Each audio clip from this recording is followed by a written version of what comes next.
You're just not ready for the promotion. Darren folded his hands on the desk like the conversation was already over. I stared at him, waiting for the rest. For someone in your position, he continued, you still have areas where you need to grow. I blinked.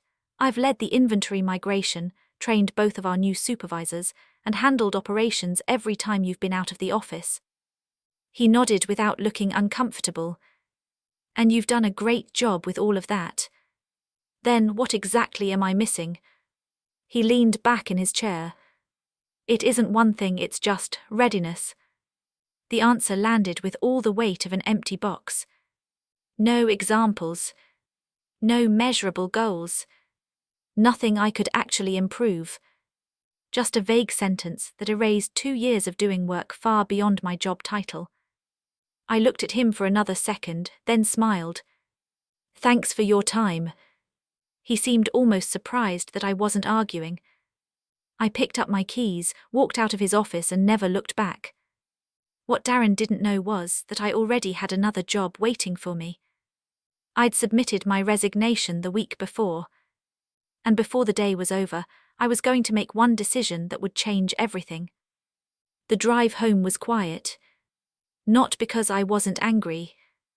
Because the conversation kept replaying in my head, and every time it did, another contradiction surfaced. According to Darren, I wasn't ready to move up. Yet somehow I was trusted to train managers. I wasn't ready to supervise. Yet I handled escalations whenever supervisors were unavailable. I wasn't ready to lead. Yet every major operational problem somehow landed on my desk. By the time I pulled into my driveway, the promotion meeting made even less sense than when I'd walked out of it. Inside my house, I opened my laptop. My resignation email was still active. 2 weeks, That was all that remained before I left for another company that had offered me a better title and better pay, without making me prove my worth for the 100th time. My finger hovered over the mouse. If Darren really believed I wasn't ready, then losing me shouldn't be a problem. Instead of letting the resignation stand, I withdrew it. No explanation. No announcement. No message to Darren. Just one confirmation email. Request withdrawn. I closed the laptop, turned my work phone face down on the kitchen counter, and spent the rest of the evening pretending the office no longer existed. For the first time in months, I slept through the night.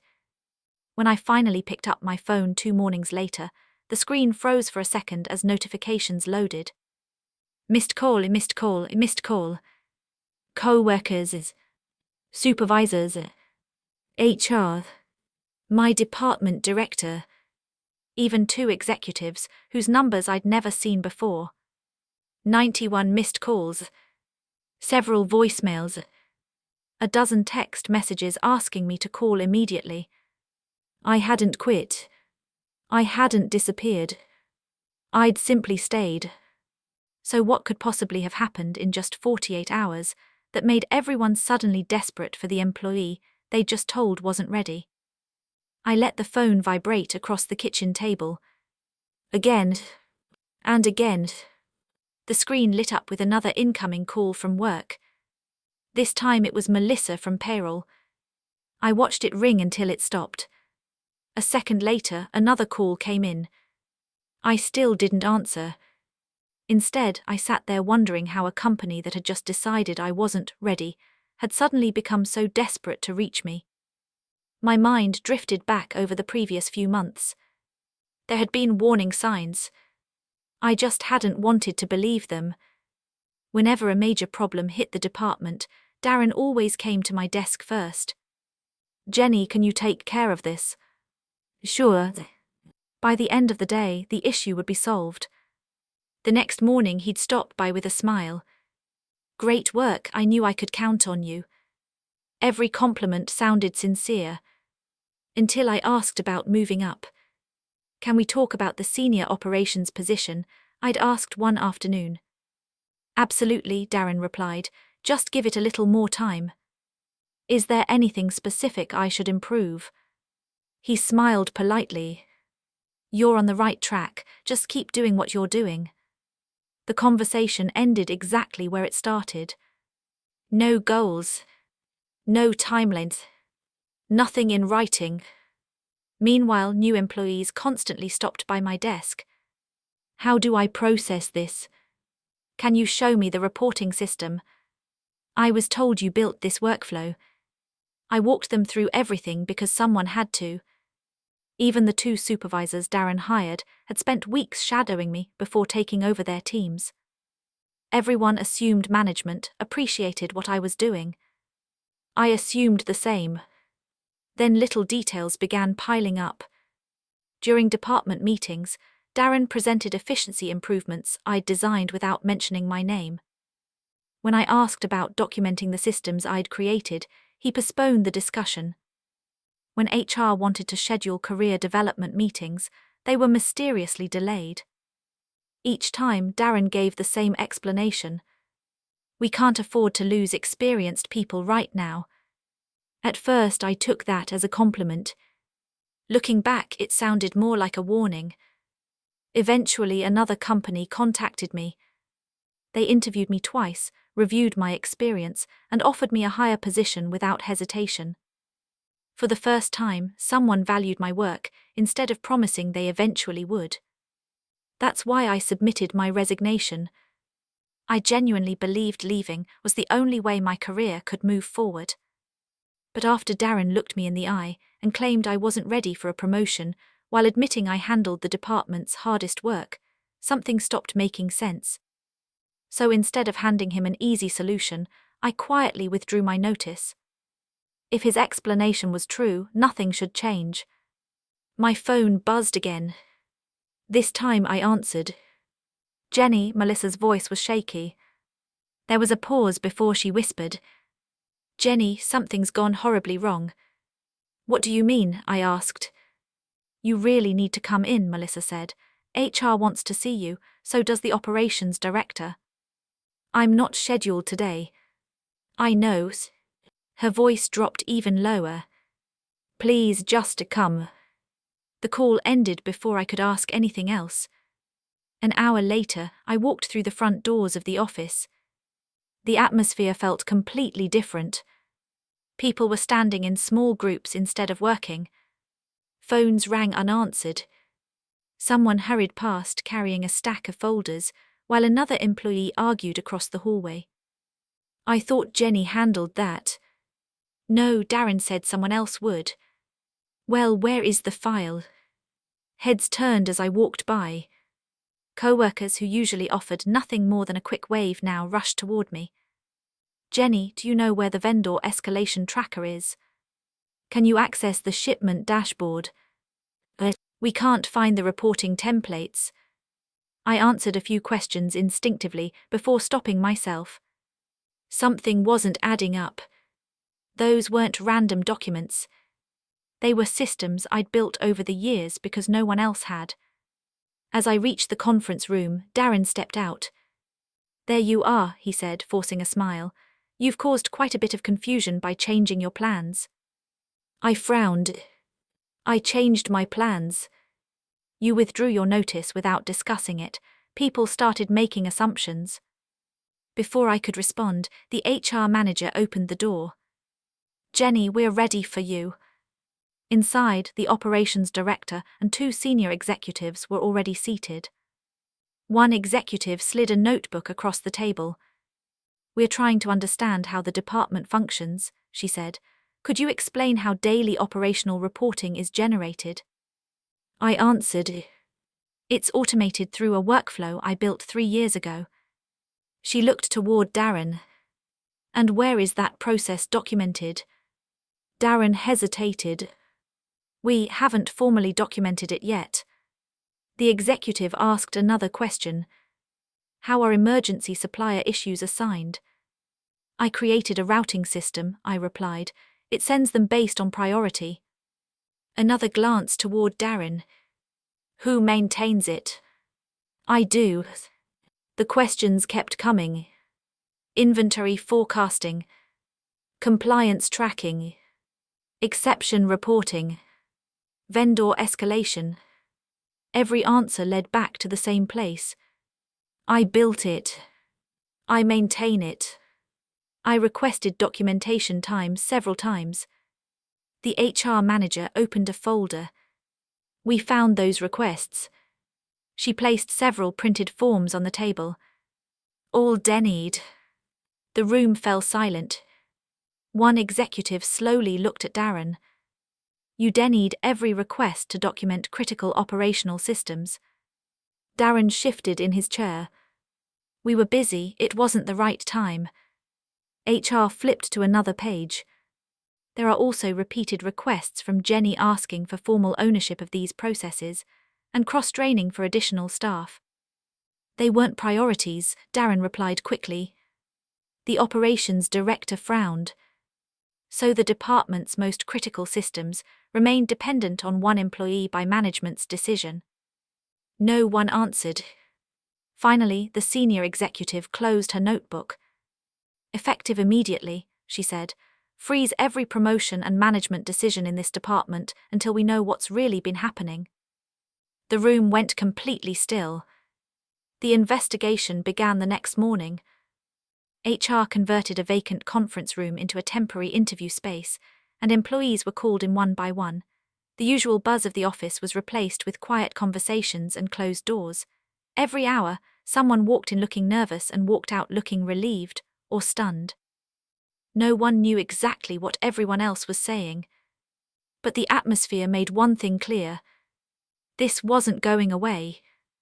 I stayed at my desk, answering only the questions HR asked me directly. For the first time since I'd joined the company, I wasn't the one putting out fires. Other people were trying to piece together how those fires had been prevented in the first place. Late that afternoon, the HR manager stopped by. We've spoken to 8 employees so far. She didn't say anything else, but the expression on her face said enough. One interview after another had pointed in the same direction. Several co-workers later told me what they'd shared. Darren said promoting you would leave a hole nobody could fill. He told us you were more valuable where you were. I thought he was protecting the department. None of them realized what those comments actually meant until HR started asking detailed questions. The picture was beginning to come together. It had never been about whether I could do the promoted job. It had been about whether Darren could afford to lose the person already doing everyone else's. As investigators dug deeper, they pulled years of email records. The findings only raised more questions. Promotion discussions had been postponed multiple times. Recommendations for my advancement had disappeared from approval chains. Meanwhile, less experienced employees had been fast-tracked into supervisory positions with Darren's support. Then came another discovery. Several quarterly reports submitted under Darren's name matched documents stored in my project folders. The formatting, the analysis, even the revision history. They had originated from my computer. When HR asked about them, I simply answered honestly. I prepared those reports because Darren said he was too busy. The finance department added another layer. Without enough trained staff, overtime costs had steadily increased. Projects slowed whenever I took vacation, and temporary fixes became permanent because no one else had been taught how the systems worked. The numbers painted the same picture the interviews had. Keeping me in my role hadn't saved the department money. It had quietly cost the company far more than promoting me ever would have. When Darren was interviewed again, he tried to regain control. Jenny is a strong contributor, he said, but leadership requires more than technical knowledge. HR slid a performance review across the table. It was signed by Darren himself. He read silently. Demonstrates exceptional leadership during operational emergencies. Another page.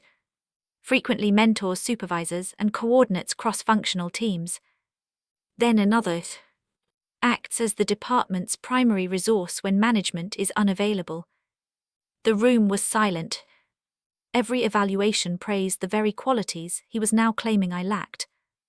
For the first time, I saw Darren struggle to answer a simple question. The operations director leaned forward. So which version is true, the reviews you signed, or what you're telling us today? Darren opened his mouth. Nothing came out. As I watched the conversation unfold, the last piece finally clicked into place. I hadn't been denied the promotion because I wasn't qualified. I'd been denied because I was already solving too many problems exactly where I was. Promoting me would have exposed how much of the department depended on work that had never been properly recognized. That afternoon, senior leadership scheduled one final meeting to determine what would happen next. Everyone involved was asked to attend. When we gathered around the conference table the following morning, Darren sat at one end while HR and the executives reviewed thick folders of documents. The senior executive looked at him calmly. "This is your opportunity to explain the decisions you've made." Darren straightened in his chair and took a breath. Before he could say a single word, the HR manager reached into her folder, removed a printed email chain, and placed it directly in front of him. No one spoke as Darren looked down at the printed emails. His expression changed almost immediately. The confidence he'd been holding onto throughout the investigation faded. The senior executive broke the silence. "Would you like to explain these?" Darren glanced around the table before answering. "I think those messages are being taken out of context." The HR manager slid the first page toward the center of the table. "It seems fairly straightforward." She read aloud. "If Jenny gets promoted now, we'll have nobody capable of covering operations. She's already doing the work. It's easier to keep her where she is until we figure something else out." The room remained silent. She turned to the next message. "Delay the promotion discussion. We can't afford to move her out of that role." Another page followed. "Cross-training can wait. As long as Jenny is here, we're covered." Each email carried Darren's name. Each timestamp matched the months when he'd been telling me to be patient. I didn't feel triumphant. I just sat there, realizing the answer had been hidden in plain sight the entire time. It had never mattered how many projects I completed. It had never mattered that I trained supervisors. It had never mattered that executives complimented my work. Darren had already decided that my success made me too valuable to promote. The operations director leaned back slowly. So every time Jenny asked for documentation time, "You denied it," HR finished. And every request for cross-training, "You denied those too." The senior executive looked directly at Darren. "You intentionally kept the department dependent on one employee." Darren tried one final defense. "I was protecting operational stability." "No," the executive replied evenly. "You were protecting your own convenience." Nobody argued. There was nothing left to dispute. The interviews, the performance reviews, the financial reports, and Darren's own emails all pointed to the same conclusion. The promotion process had been manipulated. HR formally concluded that my advancement had been delayed for reasons unrelated to performance or qualifications. By the end of the meeting, Darren was informed that he was being removed from his management position, pending disciplinary action. A few weeks later, the decision became permanent. He no longer led the department. The company also launched a broader review of promotion practices to ensure no other employee had been placed in a similar situation. At the same time, executives began addressing the operational problems that had been ignored for years. Every critical workflow I had built was finally documented. Training sessions were scheduled across multiple teams. Responsibilities were distributed instead of resting on one person's shoulders. The department became stronger because it no longer depended on invisible work. Over the next few days, co-workers stopped by my desk one after another. "I owe you an apology," one supervisor admitted. "I thought management had a reason for holding you back." "I had no idea you built half of what we use every day," another said. Melissa smiled when she passed my desk. "I guess those 91 missed calls make a lot more sense now." They did. Senior leadership invited me to another meeting, but this one felt completely different. The executive who had led the investigation spoke first. "We'd like you to stay." I listened without interrupting. "We're offering you the promotion." A few weeks earlier, I probably would have accepted immediately. "Not this time." "If I'm staying," I said, "I have 4 conditions." The room nodded. "A salary that reflects the responsibilities I've already been handling." "Agreed." "The promotion in writing." "Done." "Formal authority over operations instead of unofficial responsibility." "Yes." "And proper staffing, documentation time, and cross-training, so this department never depends on one person again." The executive smiled. "Those changes are already being prepared." For the first time since joining the company, I wasn't asking for permission to grow. I was negotiating from a position built on facts instead of promises. Leadership accepted every condition. The promotion became official. My compensation reflected the role I had already been performing. Most importantly, the work that had once gone unnoticed became visible across the entire organization. Looking back, withdrawing my resignation hadn't created the crisis. It had simply prevented everyone from ignoring the one that already existed. Darren believed keeping me in place would protect his department. Instead, it exposed everything he had been hiding. And the manager who insisted I wasn't ready ended up proving that I'd been carrying the entire department the whole time.